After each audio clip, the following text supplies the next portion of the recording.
I the a-hole for telling my dad it's not my job to make sure my half-siblings have a mom? My parents divorced when I, 17 male, was 5. I'm not sure on why, but part of me has always figured dad cheated on mom because he was with someone suspiciously fast afterward, like that same month fast. But my mom never spoke about it. She just told me both she and dad loved me and that would never change, and I would never have to choose between my parents. My dad was in 2 live-in relationships post-divorce. When I was 7, he was with Jen and had Luna, 9, with her. And then when I was 10, he was with Bree and had Harry, 7. Jen and Bree both stopped being moms to their kids, and so my dad became a single full-time parent to my half-siblings. From that point onward, my dad has tried to convince mom she could step up and at least fill some kind of female role model relationship with them.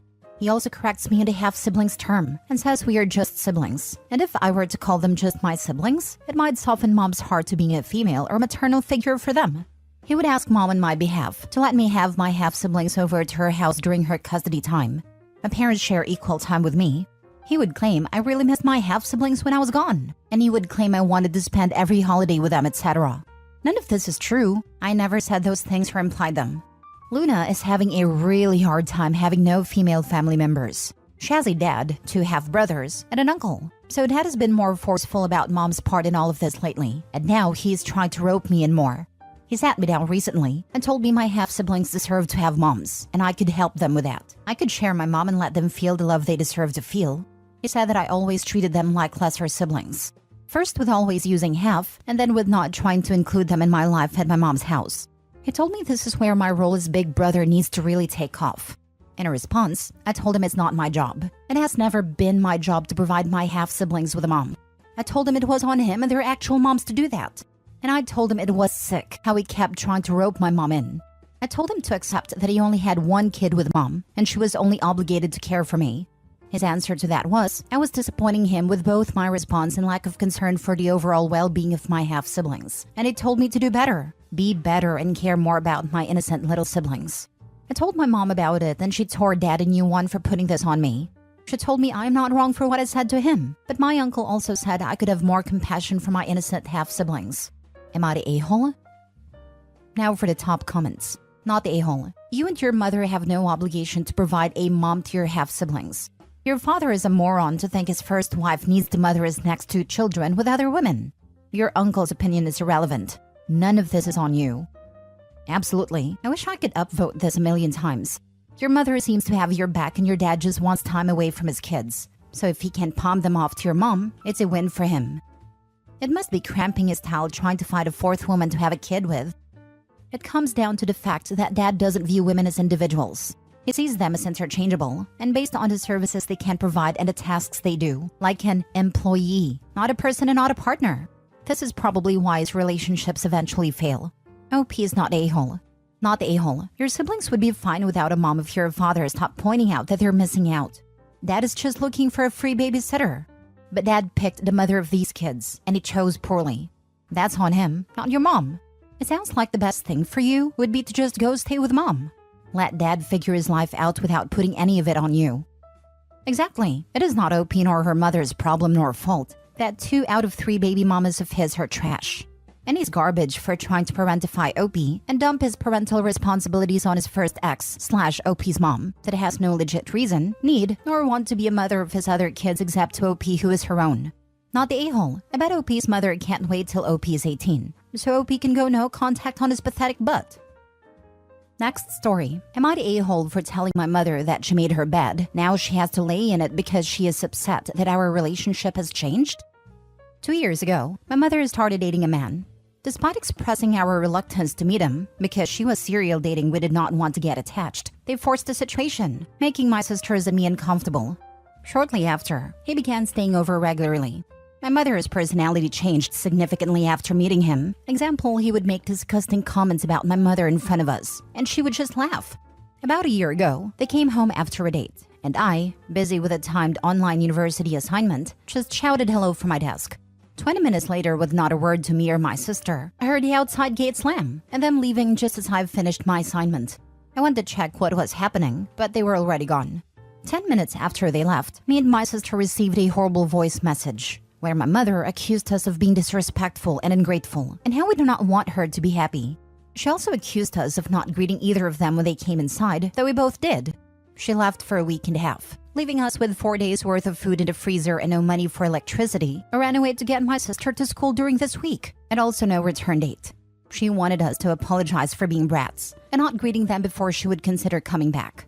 When we finally talked, she insisted that we were disrespectful for not dropping everything and meeting them at the front door to greet them when they came back, and also that neither of us greeted them in any form. Not true, because I did, and I heard my sister greet them as well. They are the ones who did not respond. The house was small, so it is improbable that they didn't hear us. Mind you that this subject was never broached previous to this incident, and in all the years my mother never required us to greet her at the door like a butler. The power was running low, as well as the food, so we bit the bullet and apologized, even though we clearly weren't guilty of what she was accusing us of. My sister was still in high school, and I was a first-year uni student, so neither of us had a financial capacity to keep a household running. During this talk, I informed her that our relationship would never be the same. Recently, my mother questioned why our relationship remains distant. I reminded her that I had warned her about the lasting impact of our argument. Trust in her as a reliable parent was shattered, and I couldn't simply forget the 2 weeks she abandoned us based on false accusations. While she urged me to move on, I emphasized that she created this distance, and I couldn't force a connection that no longer existed. She's calling me an a-hole for holding this over her head. She says that she's still my mother and deserves forgiveness. But despite her being my mother, I believe the trust has been irreparably damaged. She has given me no indication that she has changed. So, am I the a-hole for what I said? Not the a-hole. Forgiveness is for people who are sorry and show that. She did a horrible thing, yet has no remorse. You should have called the cops and reported her missing and for abandoning your sibling that is a minor. Depending on where they lived and how old they were, not sure if either or both were adults considering they were in uni and high school. It might not be seen as abandonment, and the police might not have been compelled to do anything. That being said, what their mom did was unforgivable. And you're right, she isn't owed forgiveness just because I'm your mother, especially if she isn't sorry. Not the a-hole. It's so convenient when the aggressor urges the person they hurt to move on, or that forgiveness is good for them. It sounds like she was done being a mom and created the opportunity to take a break and blame it on you. Utterly selfish, and her current argument shows she hasn't changed. Asking to be forgiven without an apology or indication that behavior would change is honestly pretty gross. Tells you everything you need to know about this woman. She says that she's still my mother and deserves forgiveness. Not the a-hole. Forgiveness is never deserved. She can ask for it, or ask what she must do to earn it, but it cannot be simply demanded. Mom apparently thinks that being a parent is a type of exemption from ever needing to apologize. Next story. Am I the a-hole for telling my daughter, who is facing homelessness, that only her and the baby can move in with me, not her husband? The husband has lived in their apartment for a number of years. The owners recently sold it, and the new ones are moving in. The problem is, rents have gone up dramatically. The rent they are paying is $1,100 for a one-bedroom, which I thought was a lot. But now that I'm trying to help them find a place, most are now going for around $2,000 a month or more. They can't afford this. My daughter knows she's always welcome at home. Granted, a baby complicates things. I wasn't happy about her having a baby. She's young, just turned 22, but I would never deny her housing. However, I can't stand her husband. Let's just call him Aaron for simplicity's sake. I wouldn't invite Aaron over for dinner, let alone let him live with me. Aaron's in his mid-30s. Criminal history. Hair-triggered temper. Chronically immature and has one hell of a jealous/possessive streak that has caused strain in their relationship, which I obviously do not approve of. Honestly, when she told me she was pregnant, I finally thought we'd be rid of Aaron. I genuinely thought he's exactly the kind of man to ditch. They've been on and off over and over since she was about 18 or 19. Alas, if anything, it made him cling to her tighter. They had a very rushed wedding, and this is their longest stint together without any breakups. Just over a year. There's still been a fair share of dramatics, of course, but I'm surprised they've made it this far. Even so, I simply don't want to live with Aaron. I don't like him. I don't want him around me. I'd go above and beyond for my daughter and the baby. They can stay as long as they need, but not him. Obviously, this has created a rift between my daughter and I. She doesn't want to live separately from Aaron. I told her then she needs to figure out alternative arrangements. Well, their move-out date is rapidly approaching, the 15th of December, and they're still not been able to find a place, and she's panicking. She's been begging me to let them stay. I reiterated my terms. Aaron simply cannot stay here. This led to a lot of tears and some angry words, namely me being an a-hole. I can genuinely see why she might think that, but I also have to think about myself and my own sanity. Now for the top comments. If she's adult enough to get pregnant and get married, she's also adult enough to figure things out. Either she accepts her terms as it's her house, or they can stay with friends or his family. Can't have it both ways. Not the a-hole. Unfortunately, that's not really how things work. I realize that even adults need help from time to time, sometimes a lot of help, and that's okay. Heck, I need help occasionally too. For my own sanity, my helpfulness has its own limits, and I hope my daughter will eventually understand this. I realize they're in a tough spot. The vast majority of her friends live at home still, whereas the ones that don't live with multiple roommates and aren't in a position to help. Aaron, from what I've gathered, doesn't really have family beyond a brother in another province. I know he's done a lot of work on himself, so says my daughter, and has distanced himself a great deal from his former friends. I realize their options are extremely limited, but like I said, my ability to help has its limits. Not the a-hole. It's your house and your life. You are being very generous in your offer. I get that she doesn't want to be separated from her husband, but just because he's worked on himself does not wash away all of the hurt that has caused. Stand strong. Do not be guilted into this. Not the a-hole. Aaron is a one-man communist parade. He comes with so many red flags.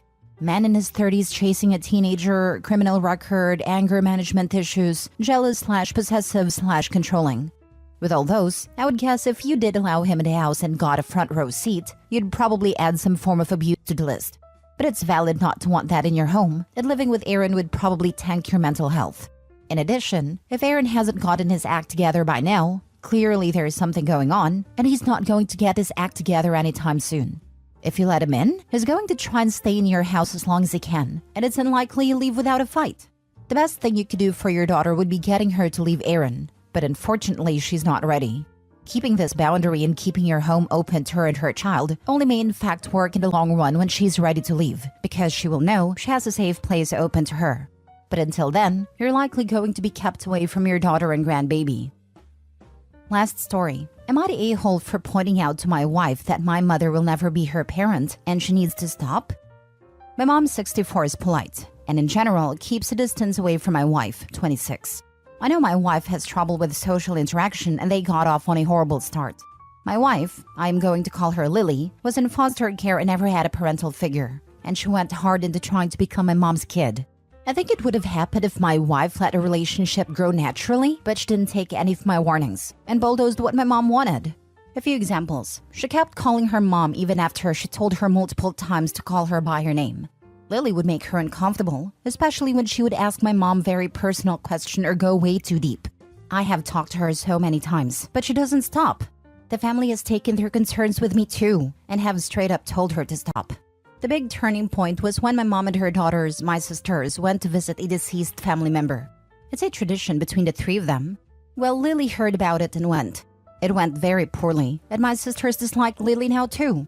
We are invited to events that are still in the family, but the women of the family keep their distance. There is a girls' trip around Christmas, and she wasn't invited. This made my wife very upset and was ranting. I had enough when Lily said she was her kid. I snapped and told her my mother will never be her mom, and you need to stop. She ended up crying and now I feel guilty. I just don't know how to get it through her head that she needs to stop. I've talked with her so many times, and she is already in therapy. I see both sides of the story here. I feel so sad for your wife, but also for your family. I can imagine your wife thinking for a long while that once she gets married, she'd finally have parents. It was her last chance to get some, in her mind I'm sure. Unfortunately, that's not always how life works, and I don't think you were the a-hole for saying what you said. It's good that you did. She can finally come to the realization that they're never going to accept her as their own. Hopefully she'll stop trying so hard. My heart goes out to her though. Maybe she should see a therapist to help her process her childhood grief. Not the a-hole. She is seeing a therapist. Have you considered doing a joint session together specifically to discuss the relationship with her family? She doesn't want to do that. I have suggested it before, and she would find it uncomfortable for me to be so close to her therapists. She can understand her own feelings of being uncomfortable with you being close to her therapist, but can't understand that your mom is uncomfortable with her forcing closeness on her? That's a little concerning.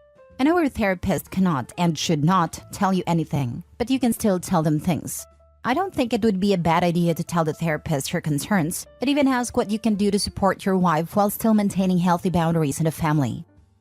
Sure does sound like the therapy isn't at all working, to be honest. I'm sure you could have been gentler to her in telling her what you did, but I'm still going not the a-hole. It sounds like she has been warned and told so many times. At what point does she take responsibility for her actions? I just don't get why she's so fixated on this. It's a miracle that my mother is still polite to her.